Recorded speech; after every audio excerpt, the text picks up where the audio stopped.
Hello, again, my name is Dennis Karstens. I'm a retired lawyer and novelist. I'm doing these videos to just kind of put my opinion out there about some things. I have a lot of knowledge and understanding of things, and I think it's time I shared some of this. And people have told me to share this stuff. Today I'm going to talk about a cancer that is growing in this country, and it's called antisemitism. Now, it's every bit as bad as racism, and the people who are spreading it would be appalled if you were to call them racist, but they are, and they're every bit as bad as the Ku Klux Klan, okay?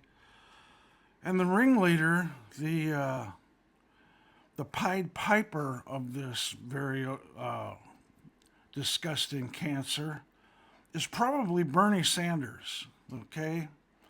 I'm using him because he loves bringing this stuff along, and, well, he's been at it for a long time, and he deserves a lot of the credit, although there's plenty of others.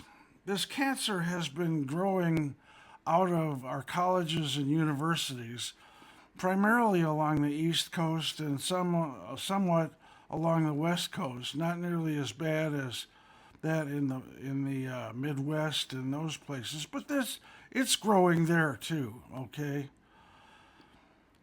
The reason I talk about this the way I do is because anti-Semitism has been around for thousands of years.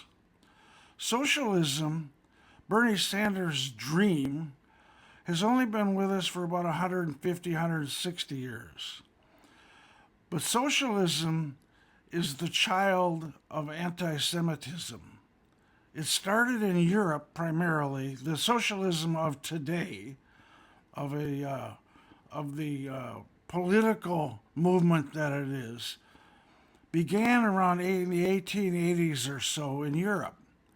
Grew out of a hatred of the Jews and anti-Semitism because of their jealousy for Jewish business practices. They're good at it. They're very good at it, and they make good money, and so people despise them for it.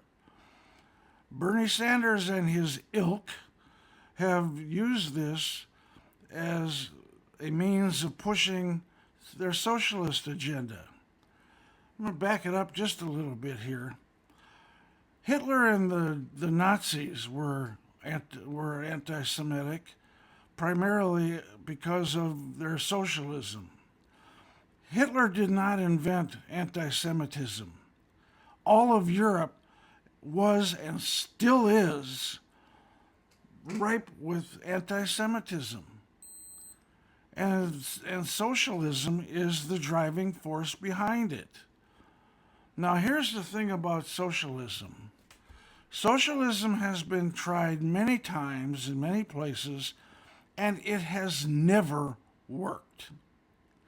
Bernie Sanders and his little band of socialist followers have convinced a lot of you that it hasn't worked because it hasn't been tried properly.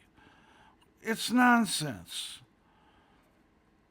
A little clue about Bernie. I believe that Bernie Sanders is in a dead heat race with a lot of people in Washington, D.C.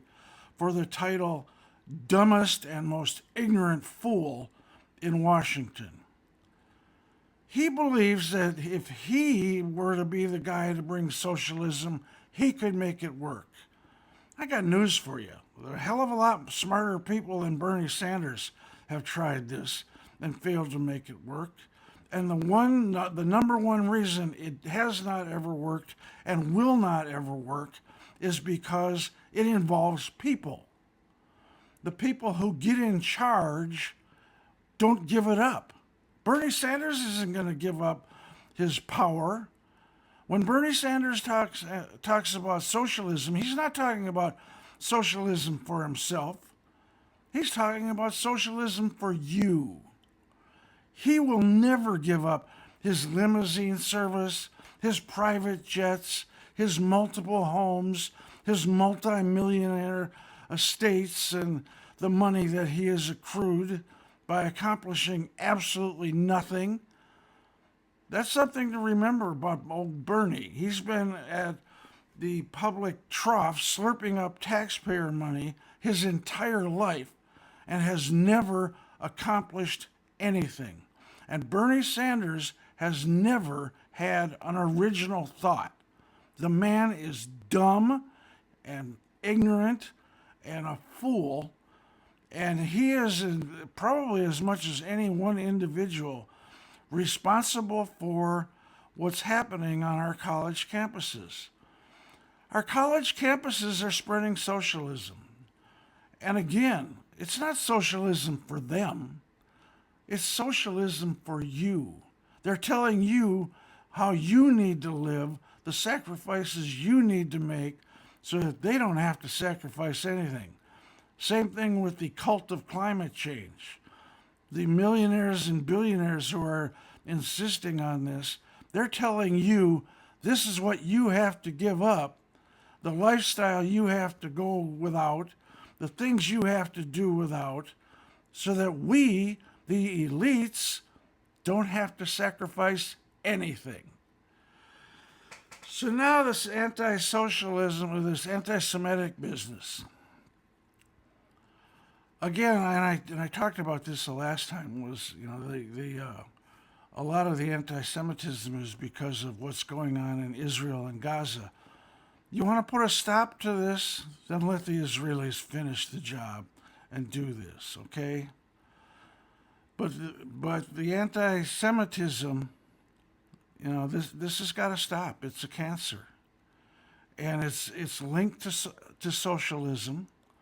As a matter of fact, it has been, socialism grew out of anti-Semitism, and it has gotten worse.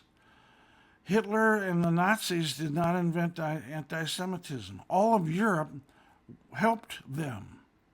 When Hitler took over Europe, he went to these countries and said, hand over your Jews. And they all gladly did it. Countries like France and the Netherlands and Belgium and all of them, Italy, you name it, they handed over their Jews, knowing perfectly well the Nazis were bound to kill them all.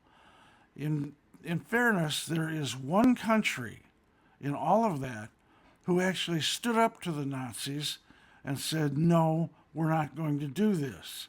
The Nazis came in and immediately said, all Jews must wear a yellow star on their clothes to identify them as Jews.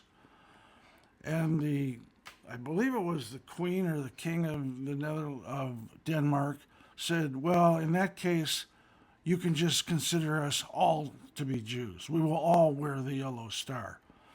And amazingly, the Nazis left them alone, pretty much. The Danes helped the Jews escape by taking them across the Baltic or whatever it is up there to Sweden.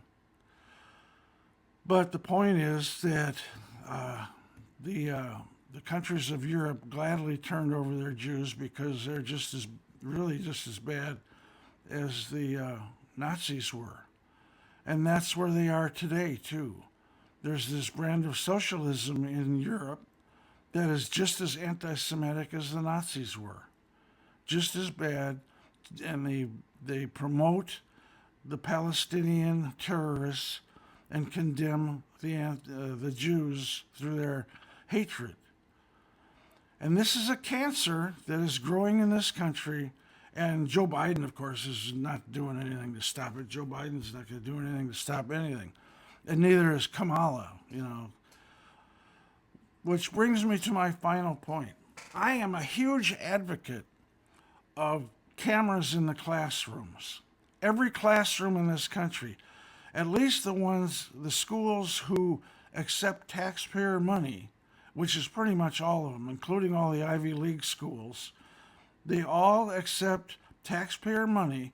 Fine. If you want taxpayer money, we want cameras in the classrooms so that the parents of these kids can monitor what the hell's going on in these classrooms and make sure you're only teaching what you're supposed to be teaching. We don't want you teaching anti-Semitism. We don't want you teaching socialism. We don't want you teaching anti-Americanism.